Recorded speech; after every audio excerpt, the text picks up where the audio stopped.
Sterling versus Sterling. What do you guys think? TJ did an interview on this, and he said Sterling's an easy fight for me. He's not championship caliber. Now, he didn't go into detail, but I wish that he would. He didn't put Sterling down. He didn't say Sterling wasn't a good fighter. He says it's an easy fight for me. What part of it would be easy? I'm very curious. Those two guys are awesome, and they do cancel them each other out in many ways. Hello guys, how you all doing today? Welcome to Alebra TV. Thank you so much for being here. So today's video, we're going to talk about Sterling versus TJ Dillashaw. Okay, Sterling will be defending his belt, and so this video will be all about, can Sterling retain his belt against TJ Dillashaw? I know you guys know these fighters, you guys know these two fighters. This fight is going to be a great fight in the UFC 280.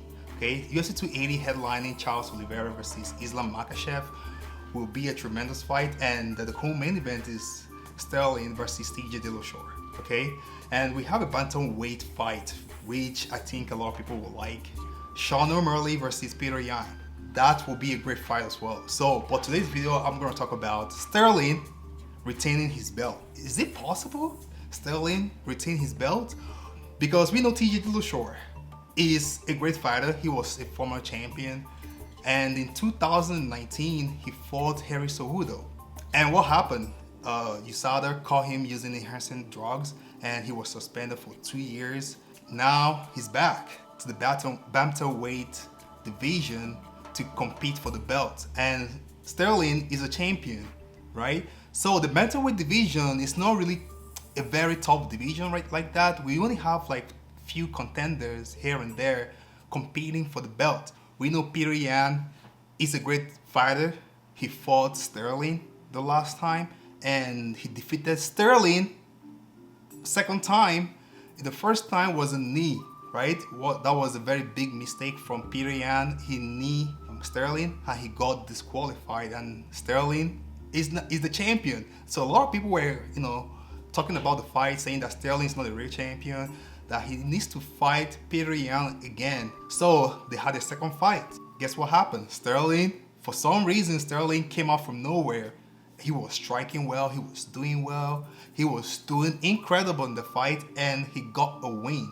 Now Sterling is now the champion in the bantamweight division. It's crazy how everything happens, right? So Sterling versus TJ Dillashaw.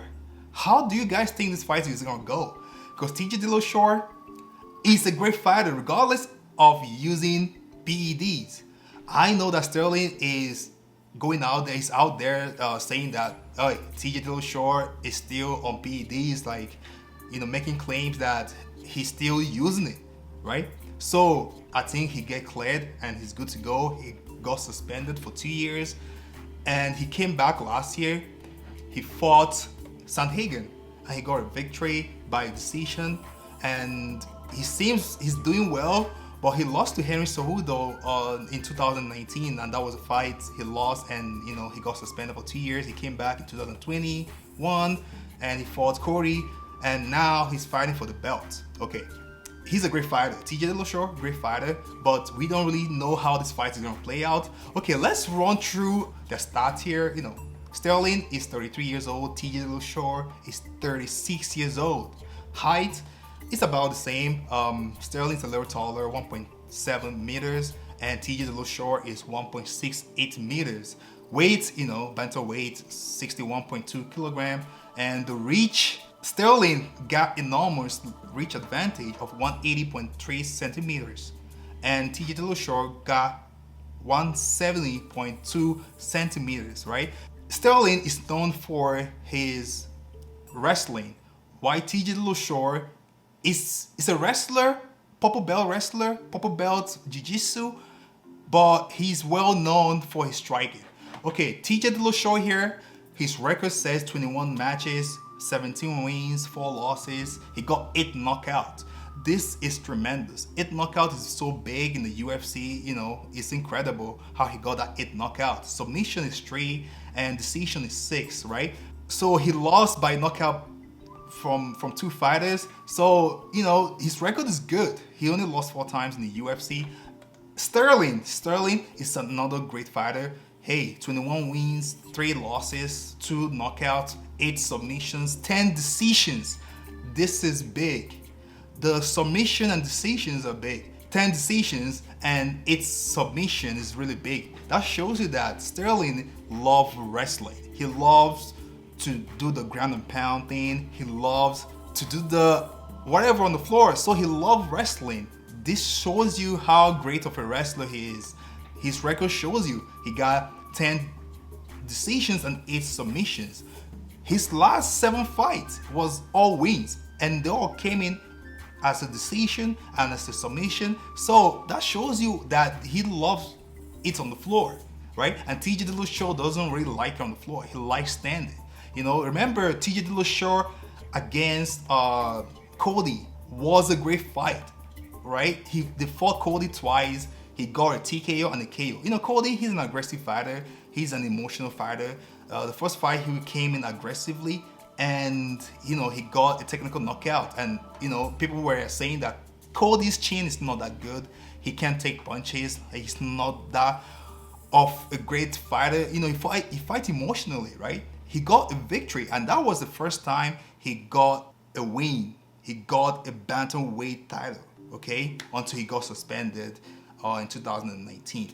TJ Dillashaw, if he beats Sterling this coming Saturday, TJ Dillashaw is the GOAT. He said it. He said if he beats Sterling, he's the GOAT at the bantamweight division.